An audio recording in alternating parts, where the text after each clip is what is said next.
Tension between a return to the office and hybrid work has come to a boil as recession concerns loom large. It's clearly the biggest disconnect between employers and employees in this country. It's this idea of how many days you should be working in the office. We know CEOs are starting to come out very publicly demanding people come back to the office. Starbucks and Disney are the latest corporate giants issuing such mandates. Starbucks is requiring some job holders to be on site 3 days a week, while Disney wants its hybrid staff to be in 4 days a week starting in March. This small business employer also says he's in favor of more in-person work for a reason. Being in the office, we feel it develops the staff a lot better than hybrid work situations, especially kind of at all levels. You can work autonomously. We give flexibility to work from home when it makes sense, but you're really missing out on a lot of learning opportunities. But he recognizes a tight labor market can make on-site demands hard to enforce. The competition out there and the demand for labor, there are a lot of people that are going after strictly hybrid opportunities or fully remote. So it has been making hiring practices a little bit more difficult. Many employees are pushing back against calls now to spend more time in the office setting.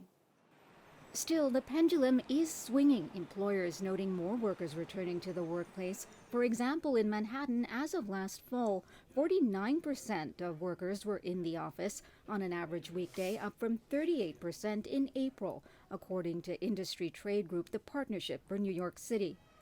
We asked New Yorkers what they would do if they were forced to return to work 5 days a week. I would quit, actually, yeah. I'm not going back to every single day again. I did it for 35 years. I'm not doing that again. It would be a deal breaker. I would be looking for different work.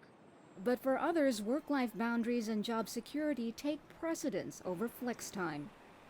I prefer the flexibility, but knowing that I have a job is very important to me. I feel like if work and home mixes too much, the lines get blurred a bit too much.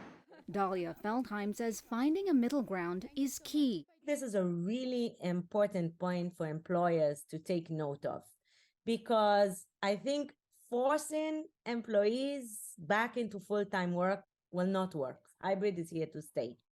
In fact, a recent 6-month trial last year involving 33 companies in 6 countries produced results showing that decreasing employees' workload to 4 days, or 32 hours a week, resulted in increased revenue and improved worker health and overall well-being.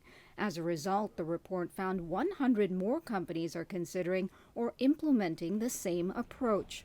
It's pretty clear that we're not going back to a 9 to 5 days a week in the office for lots of organizations. Employers and employees don't want that, but we haven't yet reached some equilibrium post-COVID. But that equilibrium could be close at hand. A study from Stanford University and the University of Chicago shows the gap between workers' expectations and employers' appetite for remote work is shrinking. As of last month, job-goers wanted 2.8 days of hybrid work versus the 2.3 days on average employers plan to allow. It seems to work out. New dynamic, new paradigm. KARINA Mitchell, CGTN, New York.